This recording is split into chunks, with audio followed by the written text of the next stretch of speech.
This is the Tecumseh 4440 AXA R12 compressor, very common, 1/3 horsepower, probably the most common one I run into. And what I'm pointing out here is, I'm sure a lot of you have seen this valve right here. Some genius decided to weld the suction service valve right to the side of the compressor. So if it goes bad, how do you change it? And on top of that, they put these plastic caps on here. Some people will remember the caps used to be metal and they had a nice little O-ring in them, kind of like a copper O-ring. I don't know if it's sealed or not. But now this kind of cap here is just like a dust cover.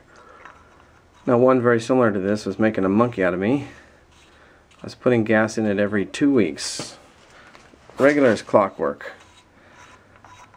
And it's leaking out right here, right out the side of this valve. Even though it's back seat, it's still leaking. So what I decided to do is come up with an alternative to fix that. Is I made some brass caps with an O-ring inside. Now that O-ring sets right over here, right in that little groove right there.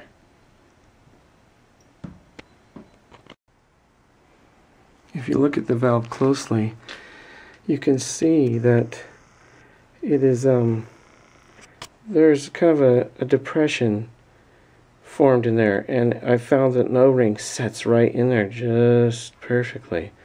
So if I take the cap here, which has an O-ring pushed in there, sitting in a little groove, I put a dot of just a little bit of refrigeration oil on there, and I can screw that right on there. Just hand tight, and you can turn it down, and you can feel the crush on the O-ring, and you just make it just hand tight, and that solved that leaking problem that was bugging me every 2 weeks. And I'm kind of halfway in between putting myself out of a job and making myself look like I know what I'm doing.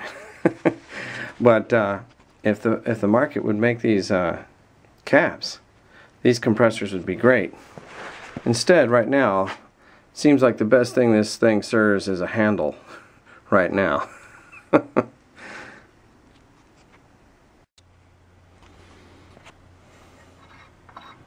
fits on there nice. Another thing I have forgotten to mention is that you would think, oh, I'll take one of the old metal caps and screw it on here and that'll do it. But as you can see, what they've done, not only did they put the valve and weld it on the compressor, but they changed the threads to a finer thread. And the old cap does not screw on there. So I've got this cap here with the fine threads. I don't know if you can see that. It's kind of a fine thread cap. And I also have one for an older unit, which has got the coarser threads. As you can see, I got to put it on there, and I get like one turn. That's about it. It's not even touching the O-ring yet. So I don't make a whole lot of these, and I think the market should come out with something like that, because what do? You can't just change that valve. So typically, I guess you'd probably think it would just change the whole compressor. And you know, that's a big job. A lot of people don't want to do that. So for now, I put a cap on it and I'm good. I don't know what you guys are doing, but you guys might use this as a handle to lift the unit.